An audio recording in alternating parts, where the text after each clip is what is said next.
이제 남쪽 유다마저도 하나님 백성이요, 남쪽 유다, 그리고 정통성이 있는 나라 다윗의 가문에서 여전히 왕들이 이어지고 있던 남쪽 유다도요, 멸망을 앞두고 있습니다.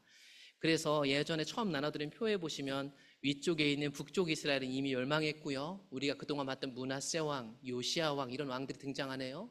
나머지 몇 명 왕들의 이름이 보이고, 이 까만 색깔을 보시면 이제 고대 제국인 바벨론으로 끌려가는 시절이 오겠구나라는 것을 보게 됩니다.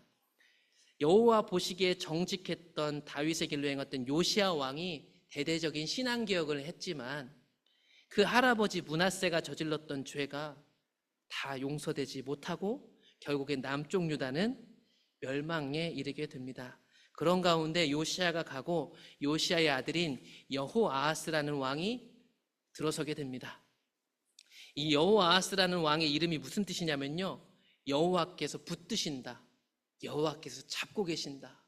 이름은 참 멋있습니다.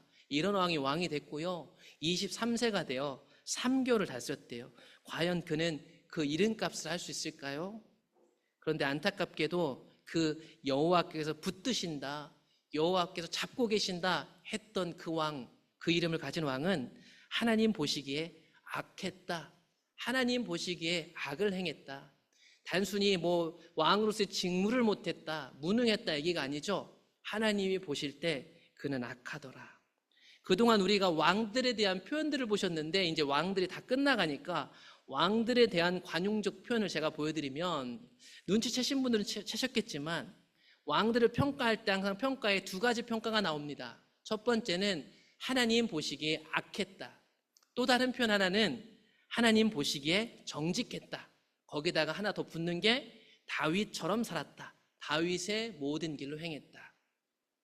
안타깝게도 우리가 보았던 마지막 여호와 보시기에 정직했던 사람, 다윗의 모든 길로 행했던 사람은 요시야 왕이 마지막이었습니다. 그의 아들인 여호아하스는 여호와께서 붙드신다는 이름을 갖고 있었지만 하나님 보실 땐 악했다. 그래서 그들에게 이제 피할 길은 없었습니다. 그래서 그 당시 곧 멸망할 남유다의 상황들이 눈에 훤히 보였습니다. 그래서 가까운 나라인 이집트의 파라오인 느고가 이미 이 남쪽 유다의 힘을 행사하고 있었습니다. 그래서 파라오 느고가 이 여호아스를 하마 땅 리블라에 가두어 예루살렘에서 왕이 되지 못하겠다. 왜 3개월밖에 못했는가? 왕이 된 이 사람을 외국 나라인 이집트 왕이 끌어내리고 자기 종 삼아가지고 세금 내게 하는 형편에 이르렀던 게 하나님 백성 남유다였다. 세금만 내게 했는가? 아니요, 왕도 끌어내리고 새로운 왕도 이집트 왕 느고가 세워놓더라. 그래서 요시야의 다른 아들인 엘리야김을 딱 데려다가 이름을 여호야김으로 바꿔가지고 여호아하스를 끌어내리고 잡아가고 그 다음에 이 사람을 새로운 왕으로 파라오가 세워놨더라. 그래서 표를 보시면 여기 16번째, 남쪽 유다의 16번째 왕이었던 요시야 왕, 마지막으로 하나님 보시기에 정직했던 왕, 산당을 없애고 신앙개혁을 하려고 했었던 왕, 이 16번째 왕.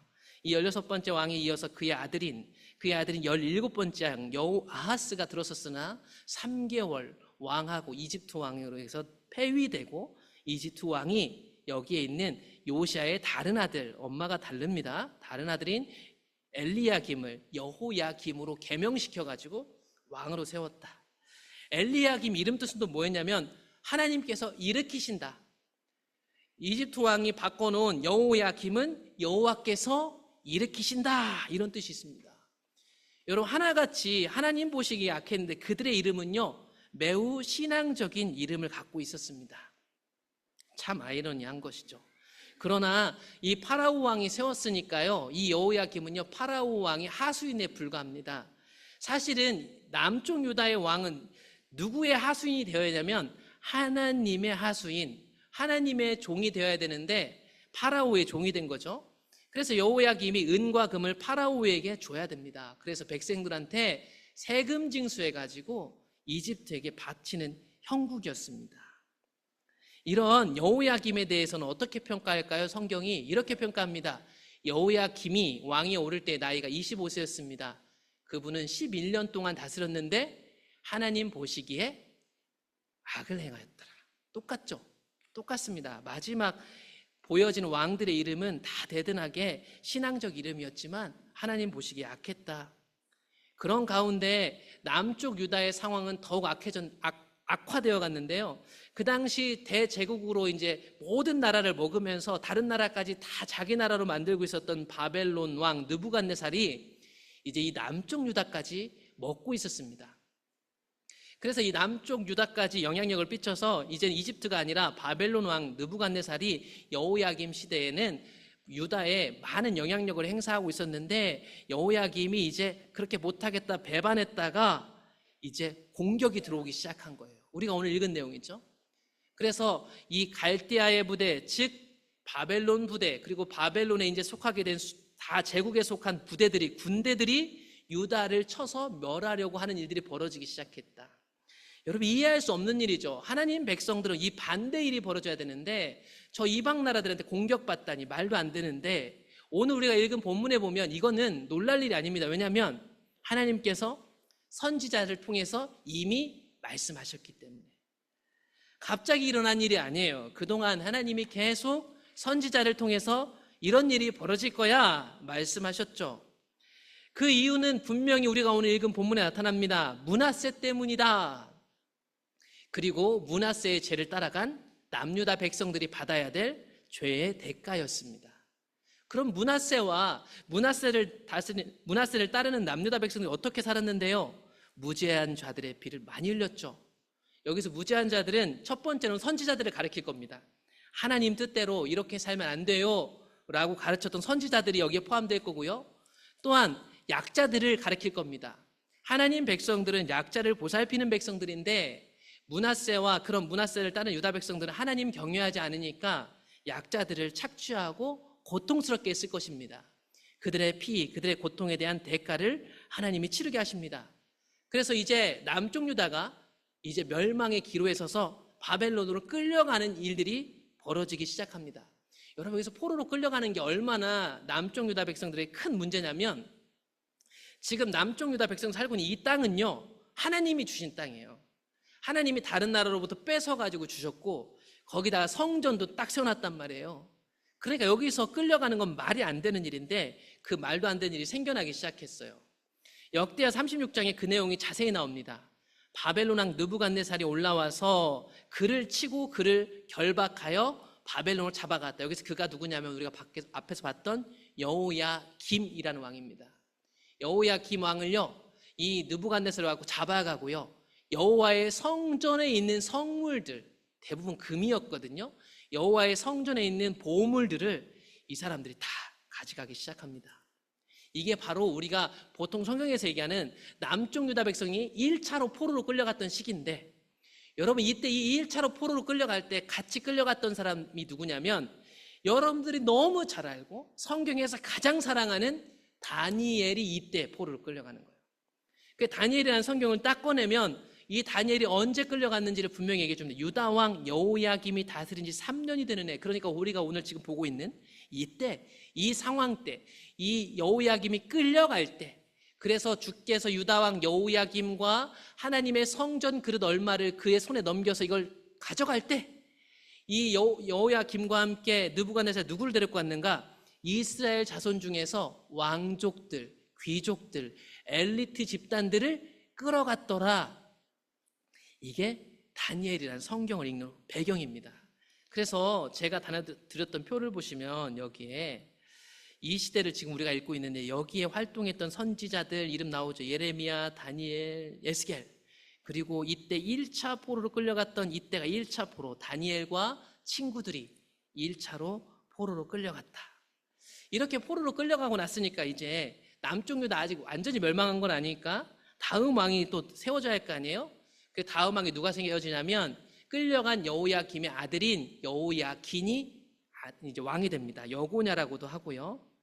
그래서 이 사람 다시 한번 표를 보여드리면 여기 나오는 이제 19번째 왕, 마지막 이제 20번째 왕 하면 완전히 멸망해요. 이 19번째 왕이 세워지게 됩니다. 여러분, 이름 들어서 이제 어느 정도 뭐 원어를 모르셔도 감을 잡으셨을 텐데, 여호야긴이란 이름도 신앙적 이름이겠죠. 무슨 뜻일까요? 여호와께서 세우실 것이다. 여러분, 하나같이 이름은 정말 그럴듯합니다. 그래서 여호야긴이 왕이 됐죠. 그런데 이미 여호야긴 왕이 됐을 때는 바벨론이 주변 나라들을 다 점령하고 강해져 있을 때다. 그걸 성경이 얘기하고 있습니다. 그런 가운데 여호야긴이 왕이 됐는데 이 여호야긴도 석 달밖에 못 다스렸습니다. 18살에 왕이 돼가지고 석 달 다스렸는데 이 왕도 똑같았어요. 여호와 보시기에 악을 행했더라. 그러니까 희망이 없는 거죠. 계속 멸망이 당연한 시대 흐름으로 가고 있는 겁니다. 이런 상황에서 2차로 또 포로를 끌려가기 시작합니다. 아직 완전히 멸망한 건 아닌데요, 계속 멸망이 확실하게 보여요. 그가 여호와의 성전의 모든 보물과 왕궁 보물을 집어냈다. 바벨론 왕이 또 와가지고 남은 보물들을 또 가져갑니다. 그런데 이거 하나님이 지으신 성전이고요, 하나님이 명령하셔서 만든 성물이거든요. 그걸 손대면 원래 죽어야 돼요. 근데 이방 사람들이 그걸 만지고 가져가는데도요, 아무 문제가 일어나지 않았어요. 이거 신기한 일인데 이게 왜 이런 일이 벌어졌는가? 하나님이 이미 다 경고하신 거였더라.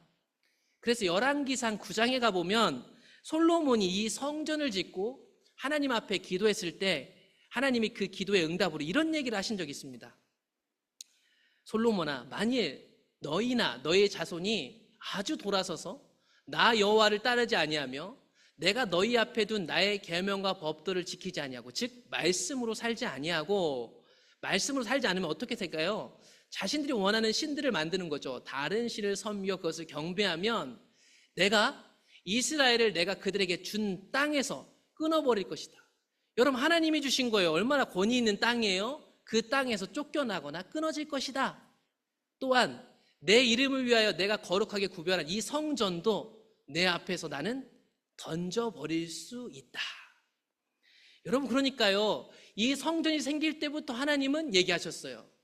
신앙이라는 것은요, 살아계신 하나님을 따라가는 거예요. 그분이 말씀하신 성경은요, 공부가 아니고 그 말씀으로 사는 거예요. 하나님을 따라가지 않는다면, 말씀으로 살지 않는 사람은 어떻게 되냐면 반드시 자기를 신을 삼아서 나를 만족시킬 우상 숭배를 하게 돼 있는 거예요. 그러니까 성경에 다 나와 있는 겁니다, 여러분. 갑작스럽게 아닌 거예요. 갑작스러운 게 아니라고. 그래서 성경은 오늘 이 일들을 말하면서 놀라지 마세요. 하나님이 다 말씀하신 것 같이 된 거예요 라고 얘기하고 있습니다. 그렇게 3개월 다스리고 여호야긴도 포로로 끌려가니 이것을 보통 우리가 2차 포로다 이렇게 얘기를 합니다. 2차로 포로로 끌려간 사람 중에는 여호야긴 왕도 있었고요, 용사들 7,000명, 장인들, 대장장이 1,000명, 곧 용감하여 싸움을 할 만한 모든 사람들. 여러분 보시면 좋은 인력들은 지금 다 끌려가고 있습니다. 나중에 다른 성경들 찾아보시면 이 땅에는 황폐해서 그저 아주 극빈자들만 남겨놓고요, 나머지는 다 끌어가게 됩니다. 그래서 이때 이제 1차 포로, 2차 포로가 에스겔과 사람들이 끌려가게 됩니다. 그러면 이 당시에 끌려가고 나서 마지막 왕이 이제 시드기야가 됐는데요. 이제 시드기야는 다음 주에 볼 텐데, 시드기야 뜻도요, 이름이요, 대단합니다. 이 시드기야라는 이름 뜻이 뭐냐면 여호와는 의로우시다 이런 뜻이에요. 이 시드기야의 본명인 마따니아도 여호와의 선물이다 이런 뜻입니다. 다음 주에 이분에 대해서 어떻게 평가하는지도 좀 보게 될 거예요. 이 시드기야가 마지막 왕이 됩니다. 그렇다면 여러분, 이 당시에 남유다 사람들의 신앙이 어땠을까를 잘 보셔야 돼요. 그래야 이런 비슷한 지경에 있는 우리의 상황이 온다면 우리가 어떻게 해야 될지 알겠죠. 하나님은 이 당시 이 사람들을 위해서 예레미야라는 선지자를 부르셨습니다. 이 시대가 어땠는지 우리는 봤죠. 하나님 보시기에 악한 마지막 왕들 보시면 최후 마지막 시드기야까지 하나님 보시기에 악을 행했다. 선지자 예레미야가 여호와의 말씀으로 계속 알려줬다. 그런데 어때요? 겸손하지 않았다. 즉 듣지 않았다. 그래서 우리가 알고 있는 이 시대에 활동했던 예레미야 선지자의 성경을 보시면, 예레미야라는 성경을 딱 펴시면 이 사람 활동했던 시기가 나옵니다. 이 사람이 마지막 하나님 보시기에 정직했던 다윗과 같은 요시야가 활동할 때 하나님 말씀이 임해서 활동하기 시작했고, 가장 왕성하게 활동했던 시기가 방금 봤던 여호야김, 여호야긴, 시드기야, 마지막 멸망할 때까지 하나님의 말씀이 임했습니다. 그러니까 예레미야라는 선지자요, 참 비통한 선지자예요. 왜냐하면 내가 말한 대로 되지 않길 바랬지만 하나님이 주신 내가 말한 그대로 이들이 결국에는 사로잡혀 가더라. 그러므로 여러분, 예레미야라는 성경을 많이 읽으셔야 그 시대상을 온전히 볼 수 있는데요, 그 시대상에 대해서 하나님이 두 가지 악에 대해서 정확하게 얘기하시는데 이거래요. 이 백성이 두 가지 악을 행했다. 그게 무엇이냐면 생수의 근원되는 나를 버렸다. 이 생수는요, 살아있는 물이란 뜻이에요. 그러니까 생명수예요. 생명수이신 하나님을 버린 거예요. 여러분, 하나님 백성은요, 하나님이 어떤 존재냐면 생명수예요. 없으면 죽는 거예요. 숨 쉬고 밥 먹고 있다고 사는 게 아니에요. 하나님 백성은 하나님이 없으면 이미 죽은 거나 다름없는 거예요. 그래서 하나님 그분 자신이 생명수세요. 그런데 이 백성이 누구를 버렸어요? 생명수 대신 하나님을 버렸대요. 그러면 그들은 뭘 먹고 살았는가? 이 생명수 대신에 내가 물을 만들어냈죠. 스스로 내가 웅덩이를 판 거예요. 내가 이 물 먹으면 살 수 있겠다라고 자기가 만들어낸 하나님 웅덩이를 팠죠. 그런데 그것은 물이 아니었죠. 없어져 버릴 물이었다라고 얘기하는 거예요. 생명수는요, 마르지 않아요. 살게 하죠. 그래서 예레미야 2장에 가보면 그게 뭐였냐면 자신을 위해서 그들 각자가 만들어낸 신, 그것이 그들이 만든 웅덩이였습니다. 너를 위하여 내가 만든 신들이 어디 있느냐? 그들이 내가 환난을 당할 때 구원할 수 있으면 일어날 것이라. 그들은, 그 가짜 신들은 그들을 살려줄 수가 없었어요. 그런데 안타깝게도 이 유다 백성들이 마을마다, 동네마다 신들이 하나 있을 정도로 다들 자기가 만들어낸 하나님을 섬기고 있었죠. 동네마다 산당이 질비했거든요. 오늘날로 바꿔볼까요? 어떤 사람은 건강이 신입니다. 어떤 사람은 명예가 신이고요. 어떤 사람은 돈이, 어떤 사람은 자아 성취감, 내 성취감을 이루는 것, 어떤 사람은 쾌락. 여러분, 사람마다요 다 자기 신이 있습니다. 교회 다니는 사람이요, 하나님도 하나님이고 내 안에 그 하나님과 함께 내가 추구하는 신들이 다 있을 수 있어요. 그런데 그건 가짜다. 둘 중에 하나 선택하는 게 참 신앙인이다. 이런 시대를 하나님이 말씀을 주셔서 살아가는 예레미야의 삶은 어떤 것이었을까요? 오늘날 사람들이 다 저마다의 신을 따라서 하나님도 믿고 자기 신을 섬길 때 진짜 믿음으로 깨어있는 사람을 산다는 건 어떤 걸까? 예레미야를 보시면 조금은 짐작이 가는 것 같아요. 예레미야는 그 시대에 하나님의 말씀이 임해가지고 말할 때 슬프고 아팠어요. 구약 성경에 나오는 선지자들은 되게 독특한 위치에 있습니다. 하나님의 뜻을 말해야 하는 하나님의 입장, 이 심판을 함께 받아들이는 이스라엘 백성이 한 사람의 입장. 그래서 선지자들이 말하는 걸 보면은 그 이스라엘 백성이 한 구성으로 얘기하는 것 같기도 하다가 어떨 때는 마치 예레미야가 하나님인 것처럼 1인칭 화법으로 하나님의 마음을 막 쏟아내기도 합니다. 중요한 건 그런 하나님의 말씀이 임하니까 이 현실이 보이니까 애통했어요. 아, 그러면 저건 선지자 얘기일까? 우리 얘기가 아닐까? 아닙니다. 신약시대에 살아가고 있는 성도들은요, 우리 안에 성령이 오시면 이 상황들이 보이기 시작해요. 하나님의 마음을 느끼죠. 그러니 이미 멸망하고 1차, 2차 뽀를 끌려가고 난리가 났어요, 여러분. 왜 이런지 이유를 하나님 알려주셨어요. 그 이유를 아는 예레미야는요, 아파요. 아, 난 안 망하겠지가 아니라 이 사람도 같이 멸망하는 거예요. 이런 현상을 보는 게 슬프고 아픈 거예요. 답답하여 견딜 수가 없는 거예요. 주변에서 모든 신호들이 오는 거죠. 나팔 소리, 전쟁의 경보, 1차, 2차 포로 끌려가는 건 시작에 불과해요. 결국 멸망할 거거든요. 저기 하나님의 성전에서요, 보물 몇 개 없어지는 건요, 경고에 불과해요. 결국 거기 무너질 거거든요. 그걸 하나님이 알게 하셨어요. 그래서요, 눈물이 났어요. 기뻐한 일이 있어도요, 기쁘지가 않았어요. 이 현실 앞에요. 그 경고는요, 예루살렘이 멸망할 거라는 경고였죠. 패망의 연소가 온 땅을 탈취하고 있었습니다. 나의 장막과 휘장은 갑자기 파멸되도다. 하나님의 성전도 갑자기 무너질 겁니다. 1인칭으로 바뀌어요.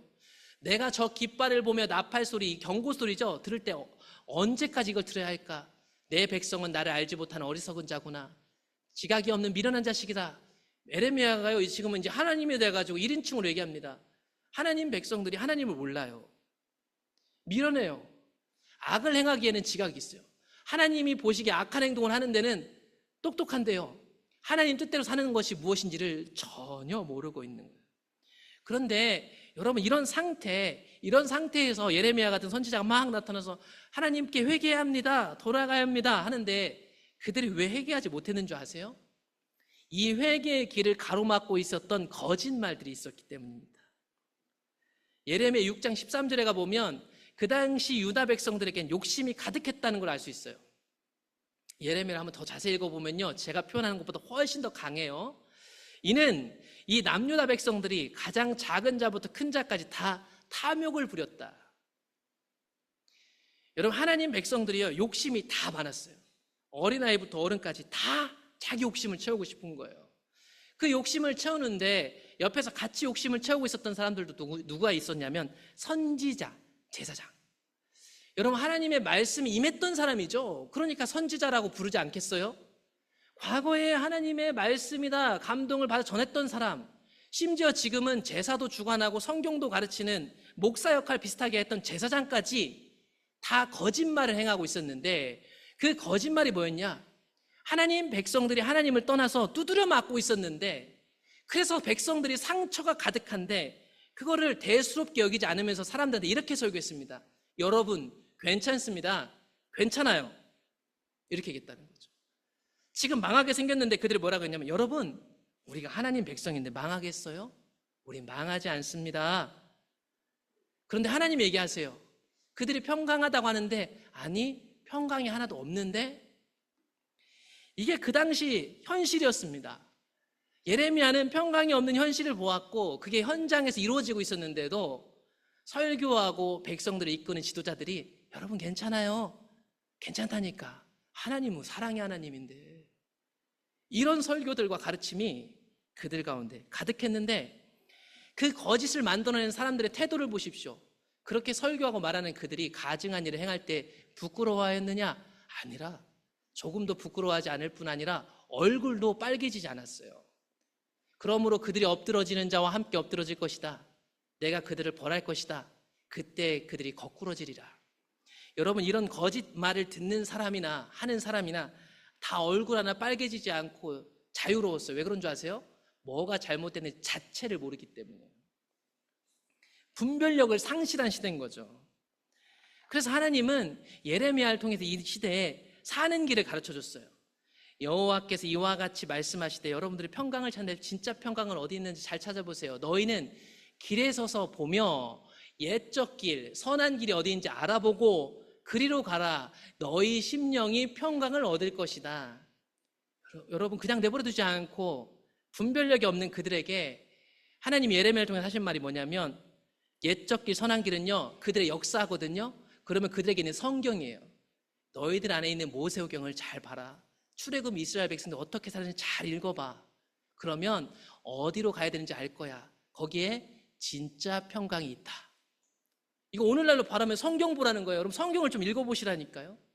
내가 해왔던 풍월로 신앙생활 하지 말고 교회 좀 다녔다고 듣고 보고 이런 걸로 하지 말고 하나님 말씀이 어떻게 돼 있고 그 말씀에 우리보다 앞서 살아갔던 옛적 길들이 어땠는지를 잘 읽어보시고 거기서 평강을 찾을 수 있는데, 그래서 예레미야를 통해서 말하는데 그들이 얘기한 줄 뭐라고 한 줄 아세요?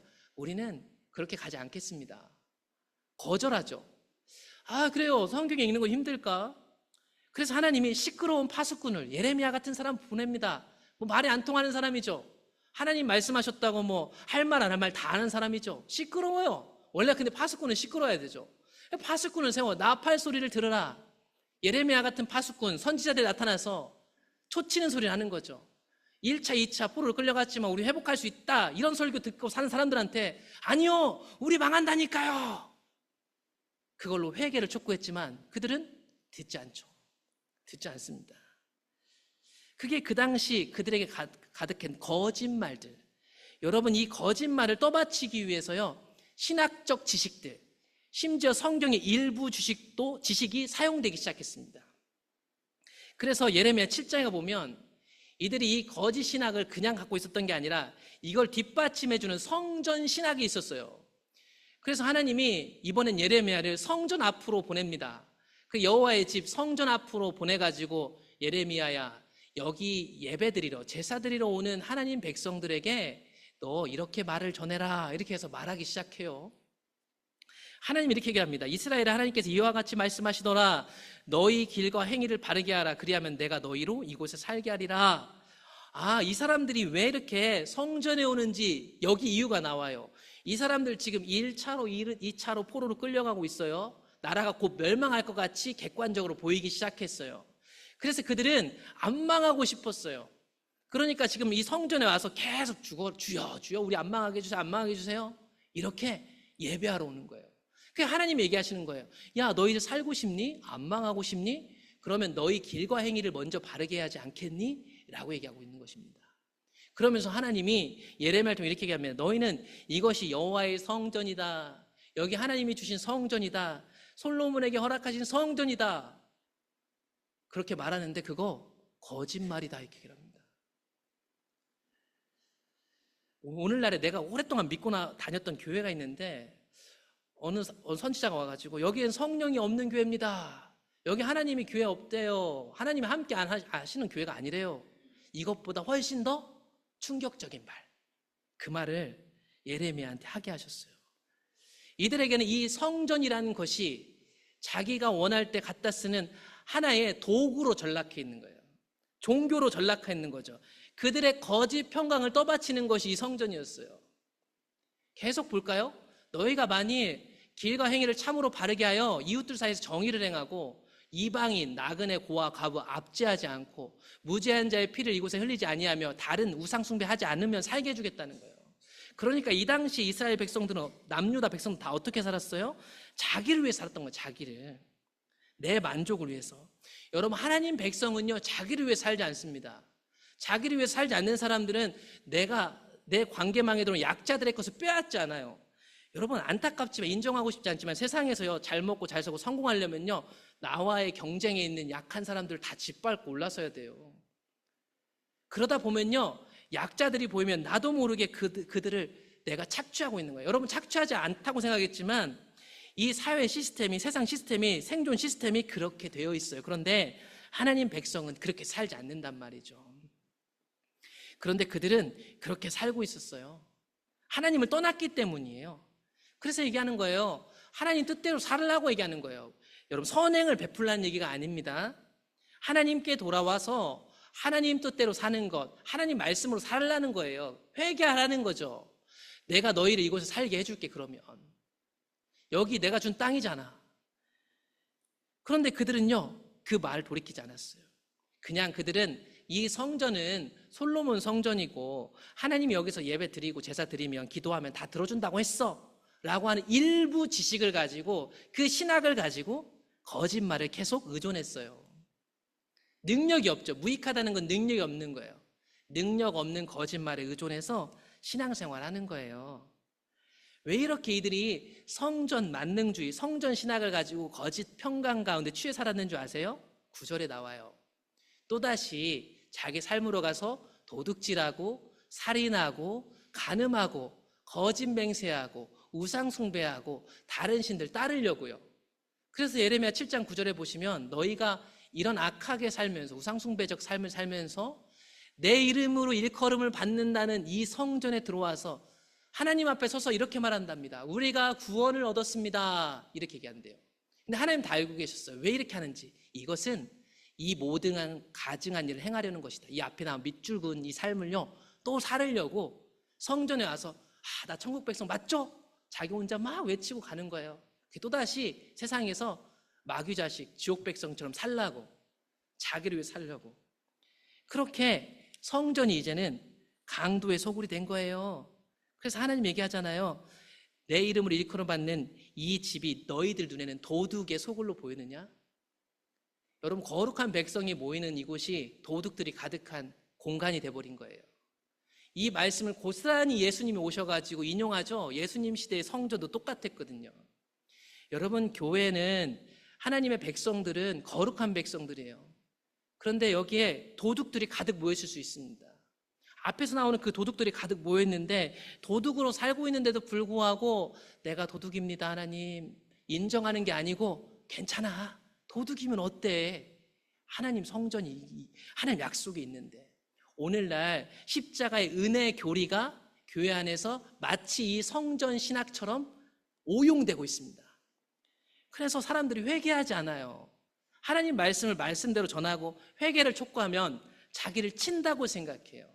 이 당시에 백성들이 똑같이 그렇게 여겼기 때문에 예레미야는 왕따 당하고 예레미야는 땅도 뺏기고 가까운 사람들도 늘 예레미야를 공격하려고 했었던 거예요.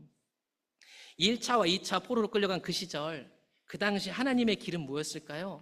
하나님이 원하시는 건 말이에요.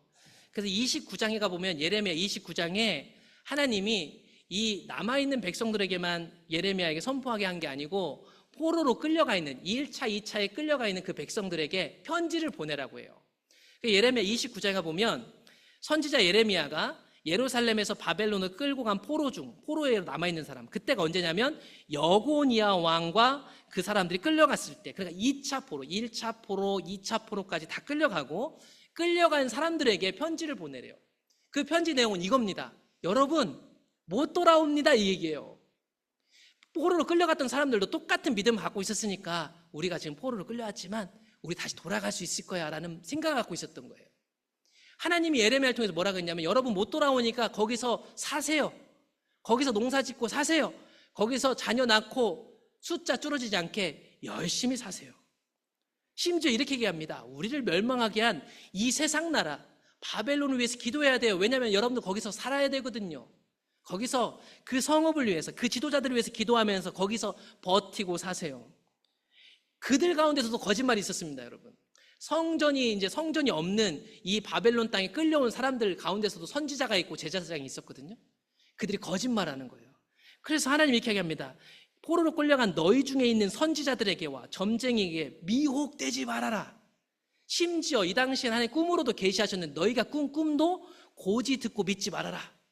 너희들의 소망과 희망이 잘못 꿈으로 나타날 수 있어? 내가 그들을 보내지 아니하였어도 그들이 하나님의 이름으로 거짓말을 예언할 것이다. 여러분 돌아올 수 있어요. 거짓 희망을 포로로 끌려간 사람들한테 올 텐데 그거 믿지 말아요. 여러분 분별하셔야 돼요. 어떤 메시지가 여러분의 듣기 좋은 메시지가 아니고 여러분에게 진짜 필요한 하나님의 말씀이 뭔지 시대를 분간하셔야 돼요. 그래서 하나님 얘기합니다. 당신들 못 돌아와요. 70년 이렇게 살아야 돼요. 그 대신 70년이 되면 다시 돌아올 거예요. 이게 이 당시 하나님의 길이었습니다. 여러분 이 얘기를 듣는 이 사람들은요 이제 못 돌아오는 거예요. 70년 지나면 끝나거든요. 지금 끌려왔는데 지금도 70년 산다고 생각해보세요. 90세, 100세 돌아가시거나 다 늙어서나 돌아오는 거죠. 못 돌아오는 거죠. 그러니까 이 사람들에게는 절망이잖아요. 이 말을 듣는 사람들에게는. 그런데 하나님이 얘기해요. 절망이 아니래요. 희망이래요. 여호와의 말씀이다. 너희를 향한 나의 생각을 내가 아나니 평안이다. 진짜 평안은 하나님의 길에 있는 거였어요. 이걸 재앙이죠. 눈으로 보면. 근데 재앙이 아니래요. 미래와 희망으로 가기 위해서 이게 반드시 필요한 거 70년이었던 거죠. 그래서 이 시간을 버텨야 되는 거예요. 그러면 여러분 우리가 이 사람들이 됐다고 생각해 보세요. 그러면 이런 상황에서 이제 무엇을 하면 좋을까? 하나님이 알려주셨어요. 그러면 이제 우리는 어떻게 하면 돼요? 이 바벨론 땅에서 하나님을 찾으셔야 돼요. 여러분 성전은 없지만 여기서 하나님께 기도하면 하나님이 들어주십니다. 온 마음으로 하나님을 찾으면 만나주십니다. 기도하면 거기서도 들어주시는 거예요. 오늘날 교회들마다 뭐 은혜가 안 된다, 뭐 때문에 안 된다, 갈 교회가 없다. 여러분 우리가 있는 그곳에서 하나님께 기도하면 들으시는 하나님을 만날 때가 온 거예요. 더 이상 어떤 목사에 의해서 어떤 교회가 갖고 있는 탁월한 어떤 좋은 것으로 인해서 은혜 받는 게 아니고 여러분들이 하나님께 기도하면 하나님 여러분 기도를 들어주시는 것을 경험해야 될 때가 온 거예요. 내가 하나님을 찾으면 내 지긋지긋한 일터에서 하나님이 나를 만나주시는 것을 경험해야 될 때가 온 거죠. 또한 여기서 끝나는 게 아니라 반드시 새로운 시대가 온다라는 믿음으로 사는 시절이 온 겁니다. 떠났던 그곳으로 돌아오게 할 것이다. 비록 나는 못 돌아가도 나는 그 교회를 못 봐도 하나님이 세우실 새로운 교회가 나타날 것이다. 이 믿음이 이 시절에 하나님 백성, 성도들이 살아가야 될 삶이었습니다. 그런데 여러분 너무 멋있는 말이긴 한데 이제 갓 포로로 끌려온 그들에게 과연 이게 진짜 말이나 되는 일일까? 그동안도 패역했던 그들이 이 벌 좀 받는다고 회개할 수 있을까? 진짜 바벨론에서도 찾으면 만나 주실까? 그것을 보여주는 사람들이 있었습니다. 그게 누구냐면 바로 다니엘이었습니다. 다니엘과 세 친구. 그래서 여러분, 다니엘과 세 친구는요, 성공신화로 읽는 성경이 아니에요. 오늘 한국교회는 다니엘을 막 성공신화로 읽어가지고, 야, 너 다니엘같이 성공해라, 총리가 되라, 부자가 되라. 여러분, 이런 상황에서 1차로 끌려갔던 사람들이 다니엘과 세 친구인데, 제가 오늘 다니엘은 다 안 읽을 거예요. 다니엘 아시죠? 이 사람이요, 여기서요, 믿음 지킨다고 수많은 난관을 겪어요. 이 사람 왕족이었습니다. 왕족. 이 제국에서 엘리트 그룹으로 뽑혀갔다. 그래서 이 제국에서 왕궁에서 산다는 것은 둘 중에 하나예요. 제국의 종이 되든지 아니면 이 권력에 죽임당하든지. 완전히 믿음의 선택이죠. 그런데 다니엘은요, 여기서요, 온전히 하나님만 찾아요. 하나님만께만 기도하고. 그래서 이 사람은요, 그 믿음 때문에 늘 죽음의 위협 속에 놓여 있었죠. 그 사람이요, 이 70년 거의 끝날 때쯤이 됐는데도요, 여전히 왕궁 안에서 제국이 바뀌었는데도, 페르시아로 바뀌었는데도 불구하고 높은 고위관직에 있는데 여전히 많은 장애물이 있었어요. 믿음 때문에요. 다른 것 때문이 아니고. 그래서 이 나이 드신 90세 가까이 되신 이 다니엘이요, 사자굴에까지 들어가서 살아나오죠. 여러분, 다니엘, 제가 종종 말씀드립니다. 오해하시는 분들한테. 여러분 자녀가 다니엘 같이 되고 싶다고 얘기하시는데 제대로 알고 다니엘 같이 되길 원하시는 거예요? 여러분 자녀가 승승장구해서요, 청와대에 갔어요. 1급 비서관이 됐어요. 그런데 믿음 때문에요, 도전해야 될 때 여러분들이 어떻게 하실 것 같으세요? 야, 모난돌이 정 맞는다. 여기까지 올려주신 하나님 뜻이 있을 텐데 적당히 해. 뭐 믿음 지킨다고 그렇게. 다 그럴걸요? 그런 생각을 갖고 있는 사람들이 다니엘이 어떤 삶을 사는지 모르고 성공만 보고 우리 아들도 다니엘 되게 해주세요. 다니엘 설 잘 읽어보세요. 이분은요, 자기가 갖고 있는 부와 명예를 자기를 위해 쓴 장면이 없어요. 성경을 잘 보세요.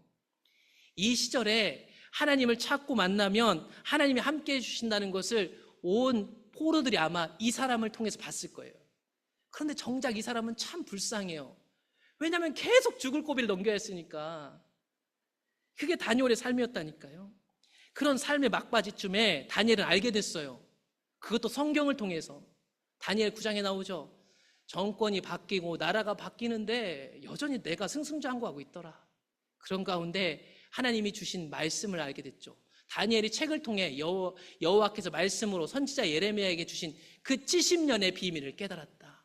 아, 이 70년을 붙들고 있었던 게 내 삶이었구나. 다니엘은 알게 되었죠. 여러분, 말씀을 정리해 볼까요? 다니엘 한번 생각해 보세요. 다니엘 어떤 사람이었냐면요, 왕족이었습니다. 왕족이었고 귀족이었고요, 흠이 없는 사람, 용모가 아름다웠고 모든 지혜가 있었고 지식이 있었고 학문에 익숙해서 왕궁에 설만한 소년을 데리고 올 때 여기서 다니엘과 세 친구가 선발됐으니까 이 조건에 다 완벽한 엄마 친구 아들. 10대에 이 세 친구가 끌려갔어요. 얘네가 무슨 잘못을 했어요? 잘못을 했으면 그 조상들이 잘못했죠. 시대를 잘못하고 태어났죠. 이렇게 꽃 같고 능력 있고 아름다웠던 사람들이 다른 나라 종이 되어 있습니다.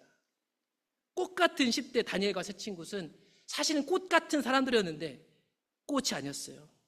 꽃이라기보다는요, 보잘것없는 작은 홀씨에 불과했어요. 분명 꽃이었죠.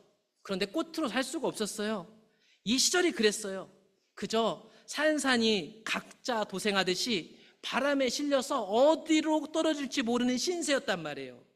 내 의지는 없어요. 내가 탁월하다고 해서 뭐 바벨론으로 가고 우리나라 남고 할 수가 없었다니까요. 그저 모든 상황을 바람에 맡길 수밖에 없었죠.